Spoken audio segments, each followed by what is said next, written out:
13 हिंसे। बेगम इसरार के वही मिजाज की वजह से पूरा खानदान परेशान था।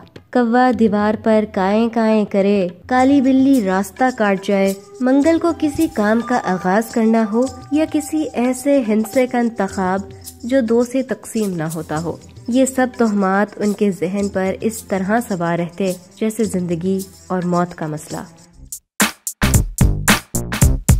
इसरार साहब की तरक्की के सिलसिले में आज दावत का इंतजाम हो रहा था।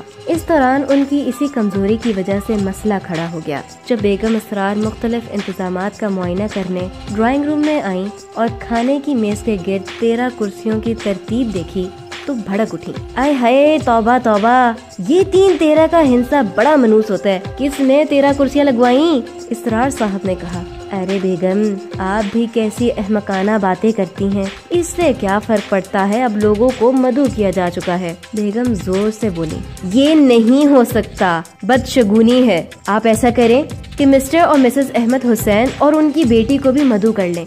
इस तरह तादाद 16 हो जाएगी। हालांकि वक्त के वक्त दावत देना बदअखलाकी है। फिर बेगम इसरार ने फोन नंबर मिलाया। राब्ता होने पर वो बोली, मिसेस हुसैन, क्या हाल है आपके? आपको कई बार फोन मिलाने की कोशिश की लेकिन बात ना हो सकी। दरअसल आज इसरार साहब की तरक्की के सिलसिले में रात के खाने का इंतजाम किया है। प्लीज आप और अहमद भाई जरूर आए और रोशन बेटी को भी ले आइएगा। इधर से फारग होने के बाद उन्होंने बाबा रहीम को हिदायत की कि खाने की मेज पर 3 कुर्सियों का इजाफा कर दें। अभी कुर्सियां नहीं लगाई थीं कि फोन की घंटी बजी। बेगम इसरार ने होंठ सिकोड़ते हुए रिसीवर उठाया। रशीदा आपा, खैरियत? क्या कहा?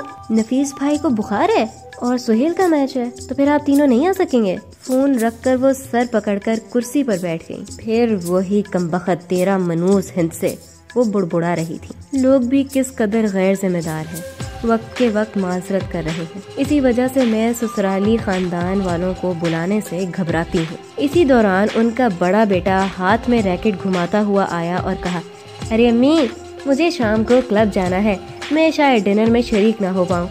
आप एक कुर्सी कम करवा दें।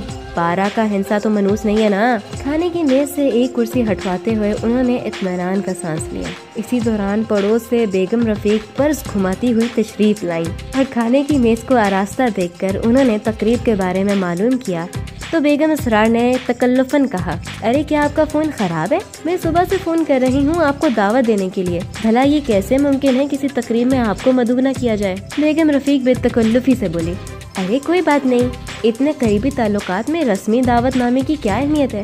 रफीक तो आज लाहौर गए हैं, लेकिन मैं जरूर आऊंगी। बेगम रफीक के जाने के बाद बेगम इसरार गुस्से से बाल नोचने लगी। यानी फिर कमबख्त 13 हिंसे। वो झंझला कर इसरार साहब से मुखातिब हुई जो इत्मीनान से अखबार पढ़ रहे थे और बेगम साहब की हालत पर मुस्कुरा रहे थे। अरे आप आराम से अखबार पढ़ रहे हैं, अब क्या हल होगा इस मसले का? भाई, मेरा ख्याल है कि अली अकबर ड्राइवर से कह देना चाहिए कि शाम को वो जरा ढंग के कपड़े पहन कर आ जाए। इस तरह 14 लोग हो जाएंगे।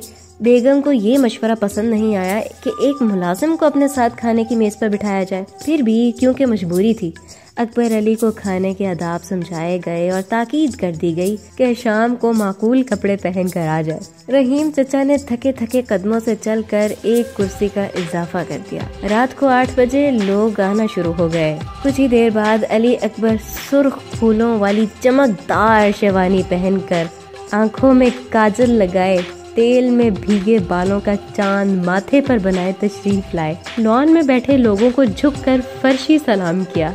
उनको देखकर बेगम इसरार के चेहरे का रंग उड़ गया। इससे पहले कि वो लोगों के दरमियान रौनक अफरोज होते, इसरार साहब ने उनको खून खार नजरों से घूरा और आंखों के इशारे से वहाँ से जाने का इशारा किया। अब फिर 13 लोग रह गए थे। अब वक्त नहीं था, इसलिए मजबूरन खाना लगा दिया गया। खाने की मेज के इस चक्कर में रहमत बाबा इतना उलझ गए थे कि उनको याद ही नहीं रहा और उन्होंने बिरयानी में नमक दोबारा डाल दिया। खाना शुरू हुआ। बेगम इसरार ने चीखी बिगाड़ते हुए बिरयानी की काब मज़ाएं बेग की तरफ बढ़ाते हुए कहा, भाईजान, ये नोश फरमाएं। फैसलाबाद से बतौर खास चावल मंगवाए हैं, बकरा भी घर पर कटवाया। सिर्फ बिरयानी पर 5000 खर्च आया है। अमजद भाई ने अभी बिरयानी चखी ही थी। बेगम इसरार की बात सुनकर मुस्कुराकर बोले, भाभी दुरुस्त फरमा रही हैं, यकीनन 5000 खर्च हुए होंगे।